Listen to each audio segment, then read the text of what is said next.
یعنی اس بات پر ایمان رکھتے ہیں کہ جو وحی حضور اقدس صلی اللہ علیہ وسلم پر اتاری گئی ہیں وہ بھی بالکل سچی ہے، اور جو آپ سے پہلے انبیاء کرام علیہ السلام مثلاً حضرت موسیٰ علیہ السلام یا حضرت عیسیٰ علیہ السلام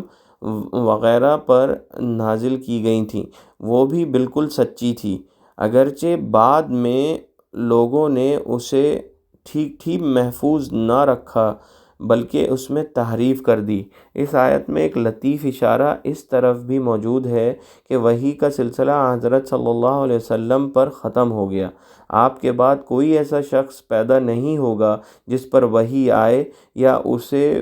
پیغمبر بنایا جائے، کیونکہ یہاں اللہ تعالیٰ نے صرف حضرت صلی اللہ علیہ وسلم پر نازل ہونے والی وحی اور آپ سے پہلے کے انبیاء علیہ السلام پر نازل ہونے والی وحی کا ذکر فرمایا ہے، آپ کے بعد کی کسی وحی کا ذکر نہیں فرمایا۔ اگر آپ کے بعد بھی کوئی نیا پیغمبر آنے والا ہوتا یا اس کی وحی پر ایمان لانا ضروری ہوتا تو اس کو بھی یہاں بیان فرمایا جاتا، جیسا کہ پچھلے پیغمبروں سے عہد لیا گیا تھا کہ آپ حضرات کے بعد حضور نبی کریم صلی اللہ علیہ وسلم تشریف لانے والے ہیں، آپ کو ان پر بھی ایمان رکھنا ہوگا۔ دیکھیے قرآن کریم سورہ آل عمران آیت نمبر 81۔ آخرت سے مراد وہ زندگی ہے جو مرنے کے بعد حاصل ہوگی اور جو ہمیشہ کے لیے ہوگی، اور اس میں ہر بندے کو دنیا میں کیے ہوئے اعمال کا حساب دینا ہوگا، اور اسی کی بنیاد پر یہ فیصلہ ہوگا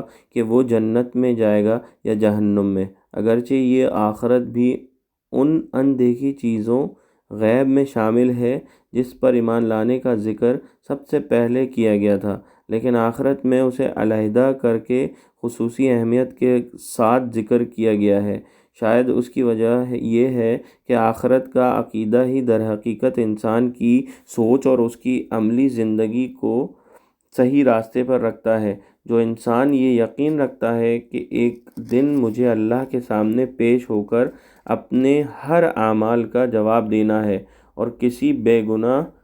یا گناہ یا جرم کے ارتکاب پر کبھی ڈھٹائی کے ساتھ آمادہ نہیں ہونا۔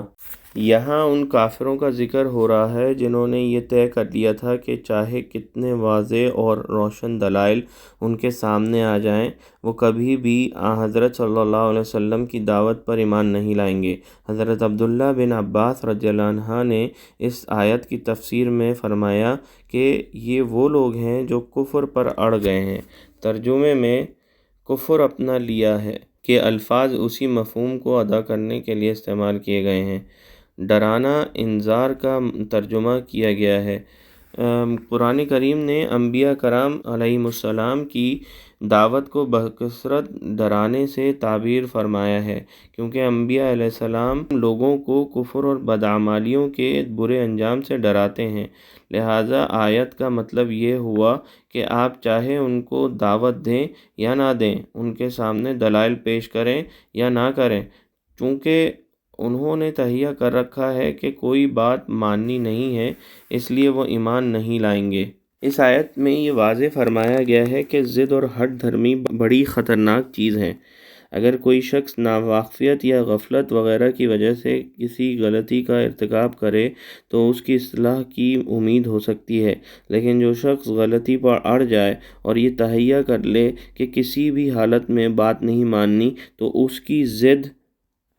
کا آخری انجام یہ ہوتا ہے کہ اللہ تعالیٰ کی طرف سے اس کے دل پر مہر لگا دی جاتی ہے، جس کے بعد اس سے حق کو قبول کرنے کی صلاحیت ہی ختم ہو جاتی ہے۔ اللہ تعالیٰ اس حالت سے محفوظ رکھے، لہٰذا اس پر یہ شبہ نہیں ہونا چاہیے کہ جب خود اللہ تعالیٰ نے ان کے دل پر مہر لگا دی تو وہ معذور ہو گئے، اس لیے کہ یہ مہر لگانا خود انہی کی ضد اور یہ تہیہ کرنے کا نتیجہ ہے کہ حق بات نہیں ماننی۔